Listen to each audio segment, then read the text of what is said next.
요한복음 18장 25절에서 27절 말씀 봉독합니다. 요한복음 18장 25절에서 27절 말씀 같이 봉독합니다. 시몬 베드로가 서서 불을 쬐더니 사람들이 묻되 너도 그 제자 중 하나가 아니냐?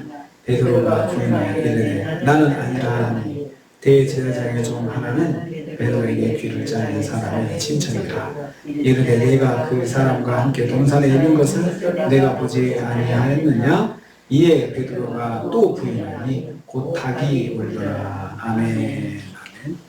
오늘 말씀은 베드로가 예수님을 확실히 부인하는 것을 내용으로 하고 있습니다. 먼저 베드로가 두 번째로 예수님을 부인하게 되었습니다. 25절 전반부입니다.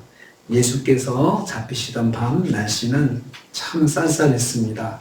사람들이 모닥불을 펴놓고 불을 쬐고 있었습니다. 작은 모닥불을 가운데 두고 있는 사람들 사이를 베드로가 삐집고 자리를 잡았습니다. 베드로는 이미 출입문을 들어설 때 그를 알아본 문 지키던 여종에게 나는 아니라 이렇게 부정을 하였습니다. 모닥불에 비친 베드로의 얼굴을 사람들이 알아보고 물었습니다.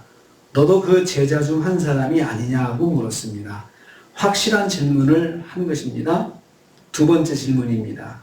이에 베드로는 나는 아니라고 다시 부인하였습니다. 그 안에선 재판 중에 예수님께서 재판을 받고 계시고 베드로는 밖에서 모른다고 두 번째로 모른다고 하였습니다. 예수님은 재판을 받으시는 중에 사랑하는 제자로부터 부인을 당하고 있습니다. 예수님은 재판을 받으시는데 예수님은 가장 사랑하는 제자 베드로는 예수님을 모른다고 부인한 것입니다. 두 번째로 베드로는 더 강력한 증인의 증거를 받았습니다. 26절 말씀입니다. 진실을 부정하니 더욱 강한 증거가 제시되었습니다. 이번에는 베드로가 칼을 들어서 귀를 자른 말고의 친척인 사람이 베드로를 알아봤습니다. 이 사람도 현장에 함께 있었기에 베드로를 즉각 알아보았던 것입니다. 내가 그 사람과 함께 동산에 있는 것을 내가 보았다 이렇게 말을 했습니다. 현장에서 칼로 자기 친척을 공격한 베드로를 잊을 수 있지 않았던 것입니다. 강력한 증인이 베드로를 몰아붙인 것입니다. 거짓말을 하면 다시 거짓말을 할 수밖에 없고 다시 거짓말을 하면 더 강한 거짓말을 할 수밖에 없다는 것을 여기서 우리는 깨닫게 됩니다. 베드로는 더 강한 거짓말을 해야 하는 상황을 만나게 되었습니다. 그래서 한번 우리가 죄를 범하면 그걸 그냥 그대로 묻고 가만히 있으면 또 다시 죄를 범하게 되는데 더 큰 죄를 범하게 됩니다. 거짓말도 마찬가지입니다. 한번 거짓말을 하면 다음에 더 큰 거짓말을 하게 되고 그리고 또 더 큰 거짓말을 하게 된다는 것을 우리는 알 수 있습니다. 세 번째로 베드로가 예수님을 부인하게 됩니다. 세 번째로 이제 부인합니다. 27절 말씀입니다. 강력한 증인을 만나니 얼마나 당황하였겠습니까? 잊을래야 잊을 수 없는 사람에게 증거를 받은 것입니다. 자기 친척이 자신이 보는 앞에서 베드로의 칼에 귀를 잘린 사건을 잊을 수 없었던 사람이었습니다. 이 사람이 베드로를 알아보는 것은 당연한 것이었습니다. 그럼에도 불구하고 베드로는 그 사람이 말하는 걸 부인했습니다. 베드로가 또 부인하니 이렇게 기록하고 있습니다. 그러자 곧 닭이 울었다고 말씀합니다. 예수님께서 말씀하신 대로 닭 울기 전에 3번 부인하였던 것입니다. 베드로의 자신만만한 선포가 한순간에 무너졌습니다. 예수님의 재판을 받으시는 동안 사랑하는 제자가 이렇게 무너졌습니다. 거짓말이 거짓말을 낳고 또 나왔습니다. 죄와 거짓은 흉내라도 내지 말고 처음부터 잘라내야 합니다. 우리는 이걸 통해서 깨닫습니다. 죄와 거짓은 처음부터 잘라내야 된다. 이것입니다. 어떻게 해야 될까요?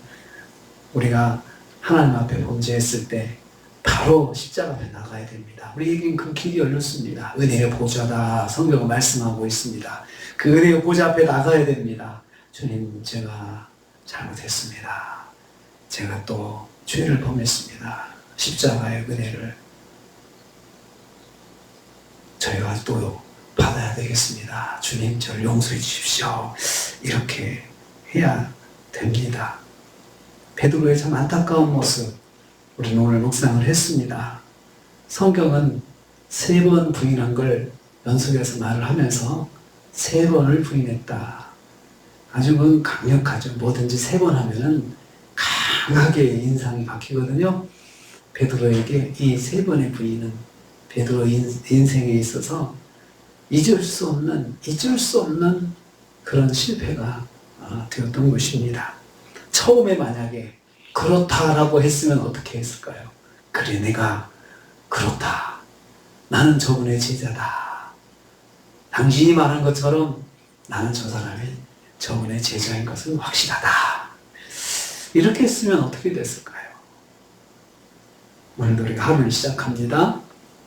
우리가 실수하지 않기 좋습니다. 넘어지지 않을 수가 없습니다. 그때 바로 십자가를 붙잡고 은혜의 보좌 앞에 나가서 주님을 의지하는 저 여러분 되시기를 주님의 이름으로 축복합니다. 주님 감사합니다. 너도 그 제자가 아니냐.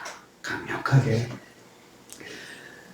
베드로를 알고 있는 사람의 그 질문에 베드로가 강하게 부정하면서 거짓말을 또 했습니다. 이렇게 해서 베드로가 무너졌습니다. 아버지 하나님, 저희들도 연약할 때 바로 그 연약함을 주님 앞에 가지고 나가서 주여, 제가 이런 사람입니다. 이런 죄인입니다. 고백하면서 더 죄를 쌓지 않게 하시고 우리가 늘 십자가의 은혜 가운데 주님 붙잡는 저희들 되게 하여 주시옵소서. 오늘 하루도 저희가 시작합니다. 주님 은혜 가운데 시작한 하루가 되게 하시니 감사합니다. 오늘도 주님을 의지하고 은혜 가운데 승리하는 하루가 되게 하여 주시옵소서. 예수님의 이름으로 기도하옵나이다. 아멘.